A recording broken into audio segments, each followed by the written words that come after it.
On this week's episode, we're going to talk about how to explain effectively to clients the risk and benefits to annuities.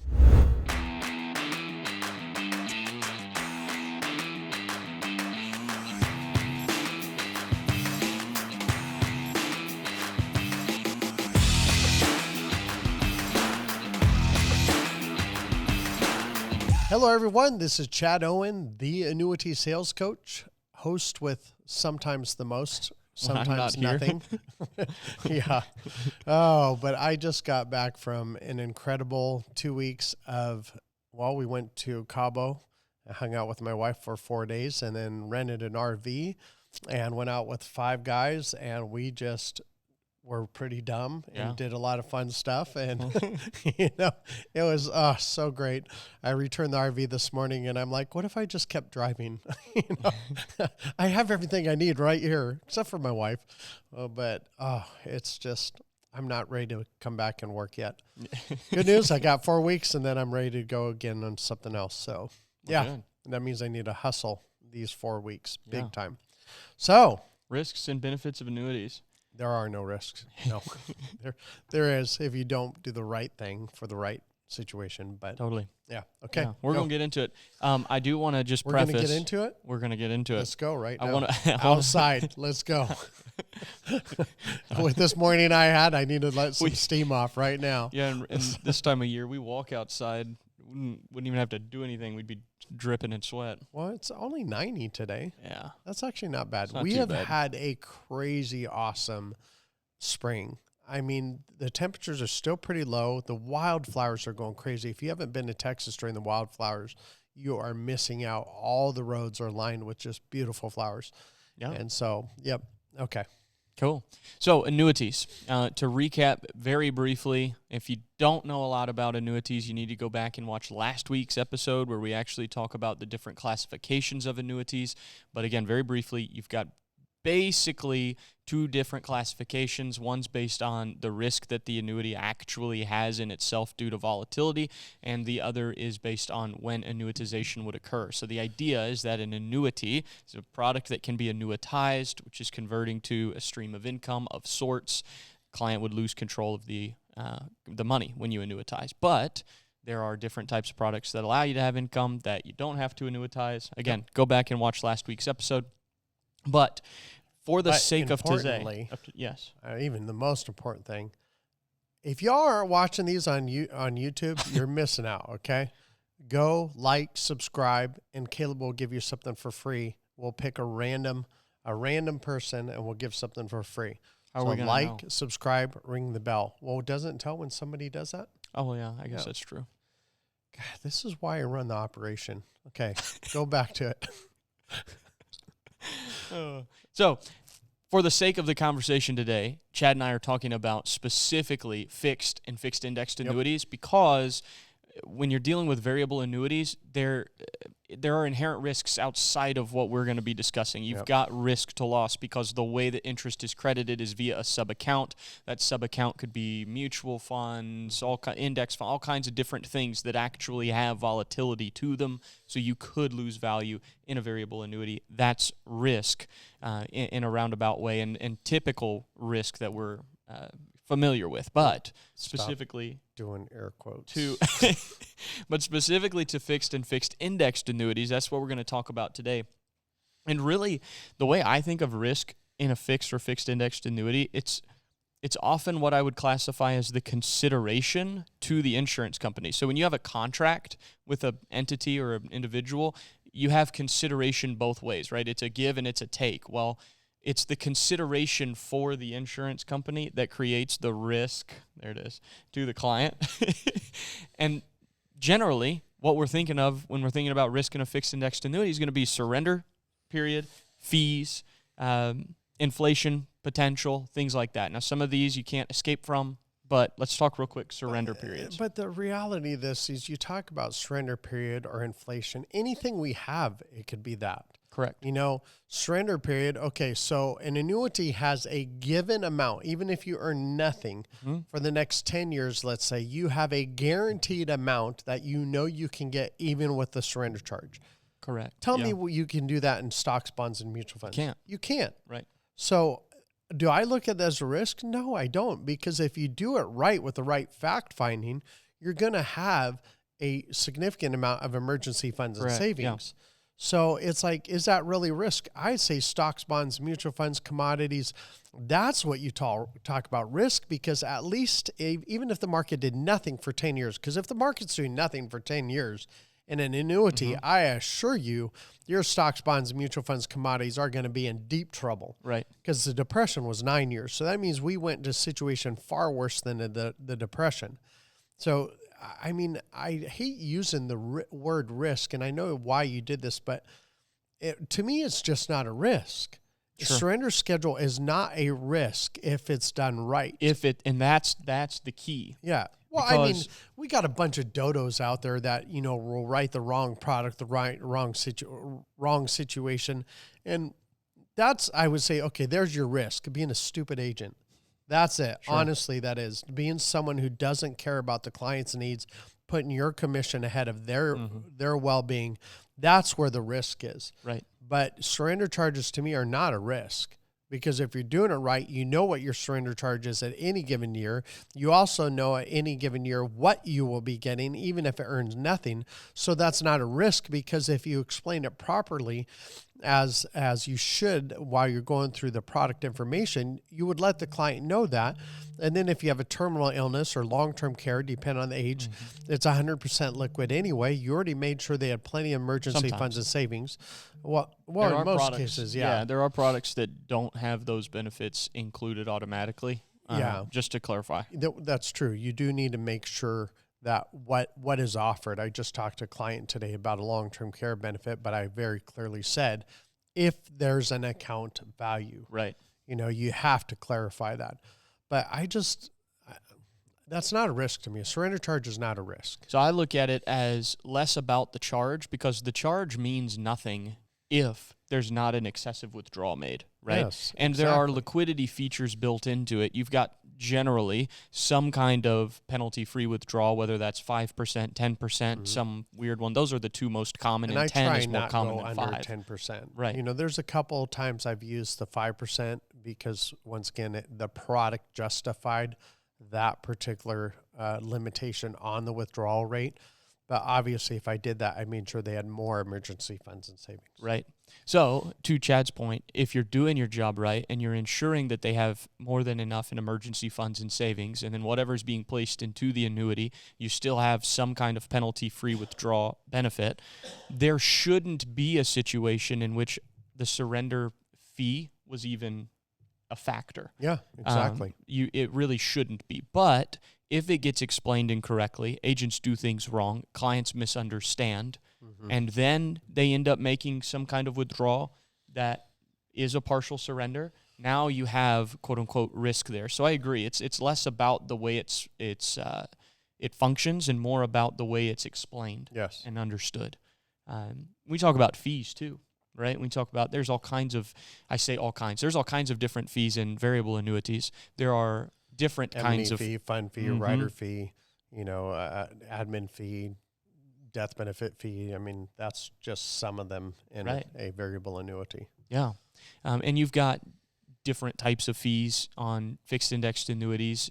Even some MYGA products will not technically have a fee, but they'll reduce the rate to get a certain benefit.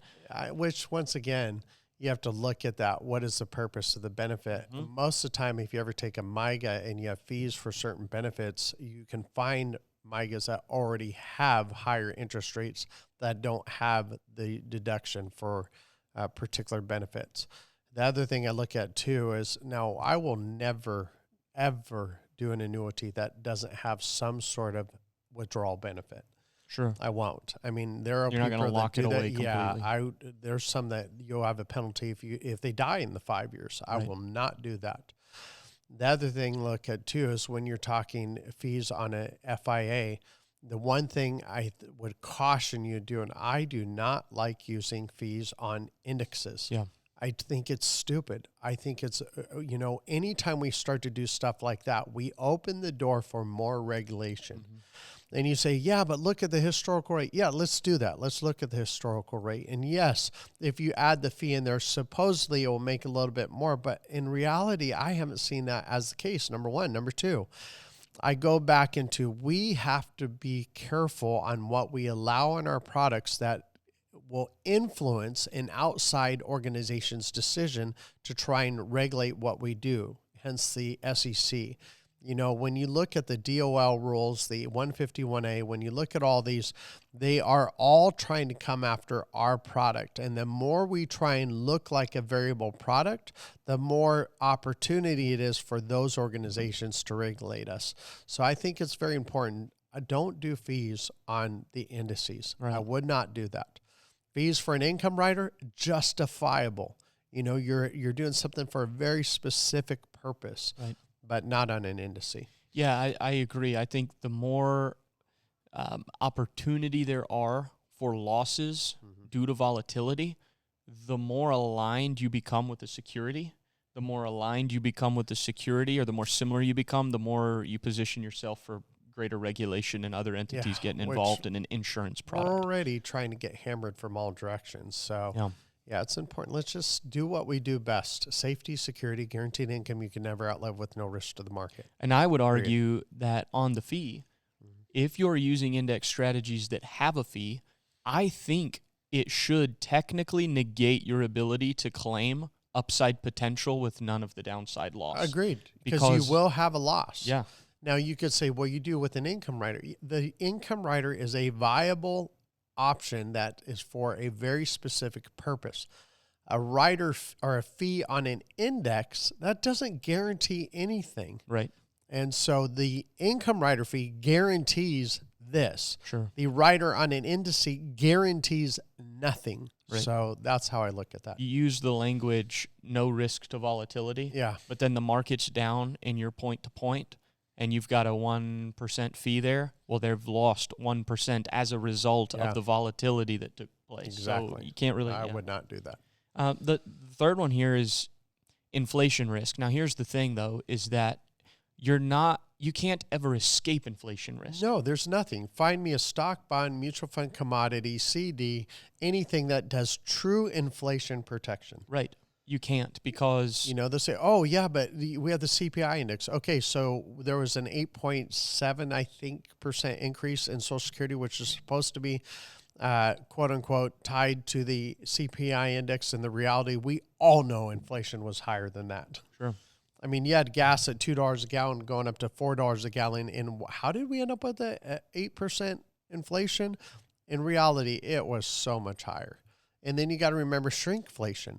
Sure. You know, why does that 16-ounce bag of chips, now it's only 12 ounces, but it still costs more? People, unfortunately, when they're shopping, they don't look at the dollar, or how much it costs per ounce. Right. And when we were super tight in money, and I still do that this day, I'll go, well, is it better to just jump up to the bigger size and I pay less per ounce? And yeah, it is. So I don't care how much money you make. You want to be wise with your money, but you also got to be careful.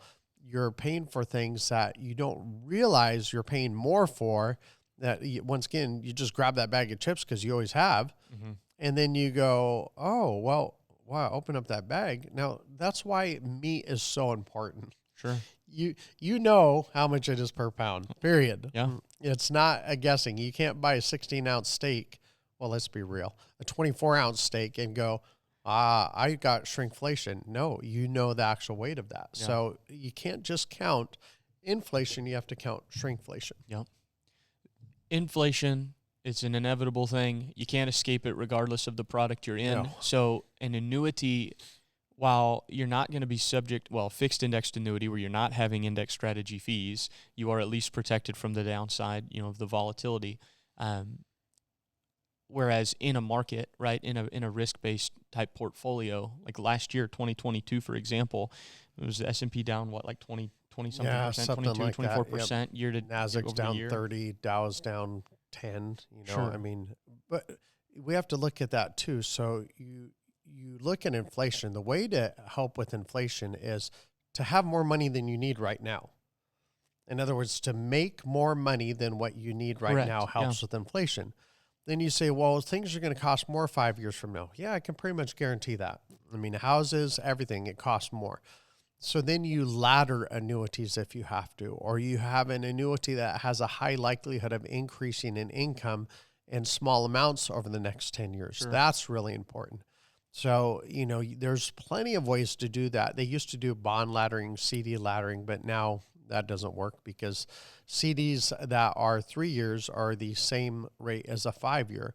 What used to be a CD that you'd get for 3 years was a lot less than what you'd get for a 10-year. And that's how they did CD laddering, but that doesn't work that way anymore.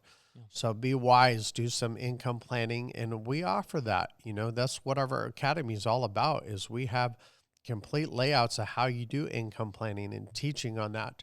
I can tell you, I've done this now almost 19 years. I think July comes up on 19 years. And I can tell you the agents that are willing to invest in their education are always the most successful agents. Mm-hmm. And when you're talking about inflation, you need to have a plan. And the agent that comes in with that income laddering plan with a very clear, concise way of doing things is going to always get the deal over the agent that wings it. I agree, 100%. 100%. We're going to talk about that in... you agree with 99.9% of the things I say. If you do that, I'm going to have your head checked. We're going to talk about process next week, actually. Good, okay. Yeah. A fixed indexed annuity, MIGA, variable, stocks, bonds, mutual funds, none of them are perfect vehicles to prevent or hedge against inflation, but some can be better by not creating a scenario where you have a compounded loss, right? When I think of what happened in 2022, okay, you talk about shrinkflation. That's essentially a loss in the value and an increase in the cost. Yep. Well, think about if you lose 20-something% in the portfolio and you had an 8% inflation rate. So your value-wise and a 2% fee on that from your broker. So value-wise, you're down over 30%. Yep. In an annuity, granted, the annuities last year, most of which would have credited goose eggs. Unless you were at them in a fixed account. That's I put true. a ton of people last year in the fixed account, and they all made their fixed interest rate, which they're very happy with. Totally. When you compare that to a loss of 30-something% in value, that's a positive small is way Because remember, better. and let's clarify the 30%. If you lost 20% in the market, you had 8% inflation, you had a 2% fee, that's 30% loss. Oh. We've got to look at numbers because, once again, numbers have no emotions. They are what they are. They do what they do. You can't, the emotion only comes down to the emotion you put with it. Now, if you're a person, a retiree that's trying to figure out how to make money, like I had a client, she's 92 years old. She called me when I was on my vacation, and I, of course, talked to her because I do to my clients. And she's so concerned about outliving her money. And I'm going, okay, you're 92 and you have a ton of money. Yeah. Like she has millions. They don't do a lot of things. So they probably spend $7,000 a month and you have millions. I'm like, you're fine. Yeah. But now I'm going to go through and I'm going to show her on paper just to give her some comfort and let her understand that. And I'm telling you, that's why when we talk about risk of annuities, indexed or fixed annuities, I just don't see a risk. Yeah. Now, could the company blow up and go away? Yes, but I go back to the same thing that nobody has been able to find for me. I personally, on a fixed annuity or fixed insurance company, I've not found any insurance company that's disappeared since the latter 1800s. And why the latter 1800s? Because I couldn't find anything before that. Sure. So, that might be a Chat GPT question. Find me but then I don't know if they're going to be able to define what a fixed insurance company. Fixed insurance company to me is somebody that just does fixed products, no variable life insurance, no variable annuities, and that's hard to find. But that's true. I haven't found anybody, and I haven't had anybody else find that either. So yeah, I think that's it, right? That's all I've got. Okay, good. Well, I hope this helps you guys. You have a great day and happy selling.